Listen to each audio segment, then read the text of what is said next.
سلام ګرانو لیدونکو، د نن ورځې څو تازه مهمه خبرونو ته ښه راغلاست.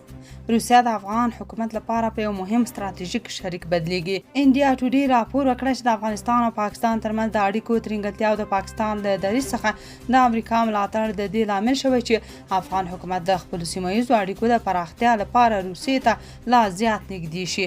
ورځپاڼه وایي افغان حکومت مسکو د یو مهم ستراتیژیک شریک په توګه ارزوي، په داسې حال کې چې پاکستان امریکا سره خپلې اړیکې نږدې کوي او د کرښې دواړو غاړو ته کړکېچ لا هم روان دی. افغان حکومت د نوو متحدینو په لټه کې دی. له روسیې سره د دوی وروستی تړون چې د شوروي او روسیې جوړ پوځي تجهیزاتو پر بیا رغونې تمرکز لري، د کابل او مسکو ترمنځ د لا ژورې ملګرتیا نښه ګڼل کېږي. د هند انډیا ټوډې ورځپاڼه وایي چې تاریخ داسې ښکاري چې په افغانستان کې یو ځل بیا تکرارېږي.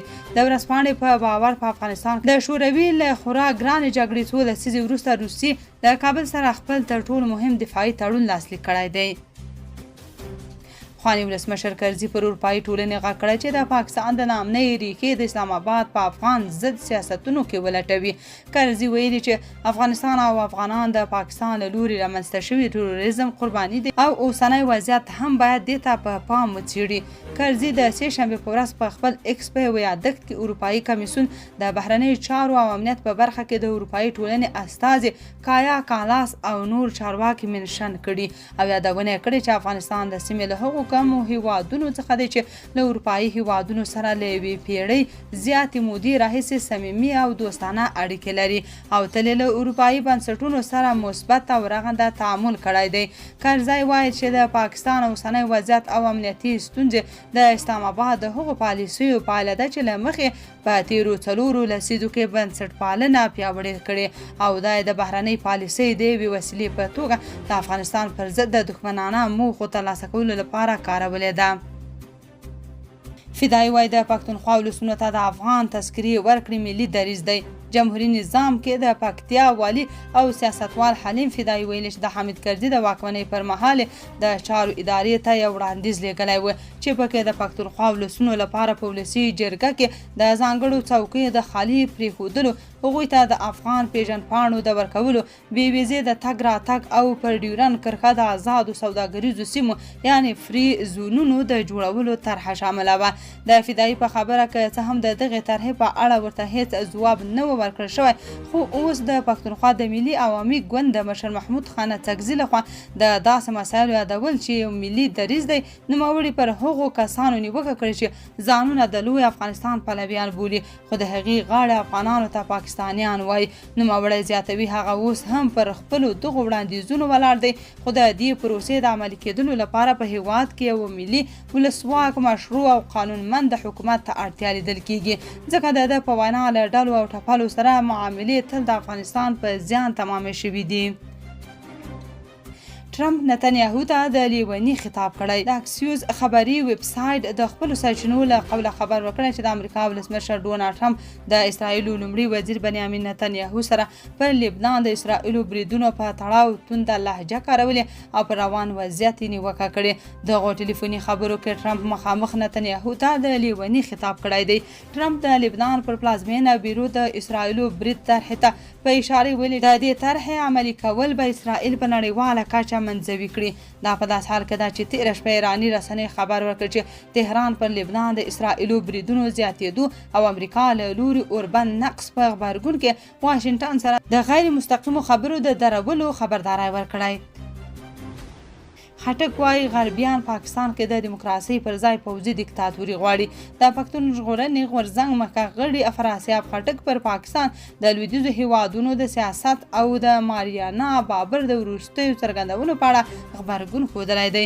افراسیاب خټک لیکلي چې تاریخ په دې حقیقت ګواه دی چې په پاکستان کې پوځي دیکتاتوري تل د لویدیځو ځواکونو لپاره زړه راکونکي پاتې شوي دي، ځکه د هغوی لپاره دا نظامونه د یو داسې واحد ادرس یا چتر په څیر کار کوي چې کولی شي د خپلې لومړۍ کرښې د هیواد په توګه ترې د خپلو موخو لپاره کار واخلي.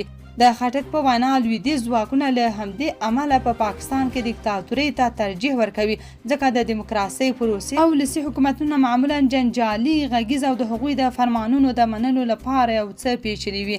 نوموړي دا غبرګون د خبریالې ماریانا بابر د هغه ټویټ په ځواب کې وکړي چې پکې ویل شوي و د اروپایي ټولنې د بهرني سیاست مشر کاجا کایلاس په GHQ او خپلو ټولو لیدنو کې د پاکستان د بشري حقونو د رسنیو د ازادۍ خپلواکه قضایه ځواک د جبري لادرکیو او اقلیتونو د وضعیت مسایل راپورته کړي دي. ماریانا بابر لیکلي و چې د تیر په څیر اوس هم مظلومو خلکو ته په نږدې وخت کې د کوم بدلون یا هوساینې هیله نه ښکاري. په بلوچستان او خیبر پښتونخوا کې په 9 ورځو کې 10 وسلوال بریدونه شوي. د 2014 کال د میره 22 تر 10 پورې په بلوچستان او خیبر پښتونخوا کې 10 بریدونه ثبت شوي چې د ورته تیرې مودې په پرتله کم دي، خو مرګ ژوبله لوړه شوې ده. په دغو بریدونو کې 50 کسان وژل شوي، 40 ټپیان او 14 تښتول شوي دي. د پاکستان د شخړو او امنیتي مطالعاتو انسټیټیوټ د راپور له مخې په دې موده کې بلوچستان د تاوتریخوالي مرکز پاتې شوی. 40 بریدونه پکې ثبت شوي چې په بیلابیلو ولسوالیو کې شوي دي. که څه هم په خیبر پښتونخوا کې د بریدونو شمېر د راپور له مخې یو څه کم، خو د مرګ ژوبلې کچه پکې تر ټولو لوړه ثبت شوې چې دا د کمو خو مرګونو بریدونو نښه ګڼل کیږي. په دغه ایالت کې پر پاکستاني ځواکونو سربیره د سولې کمیټو غړي، قبایلي مشران او سیاسي او مذهبي څېرې په نښه شوي دي. د راپور له مخې په دې موده کې تر ټولو ډېر کارېدلي تاکتیکونه هدفي وژنې او تښتونې وي.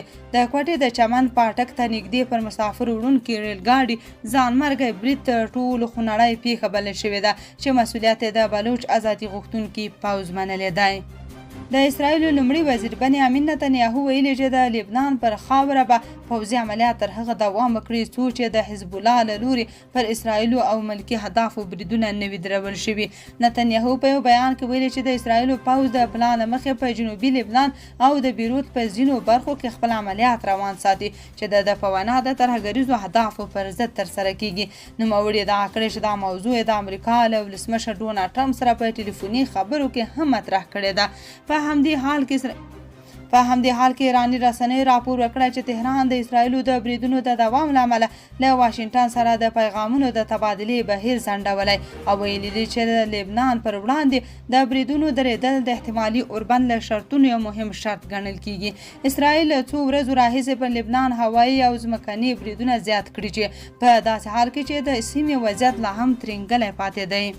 امریکا وايي میرزا کټوازی د کډوالۍ قانون له مخې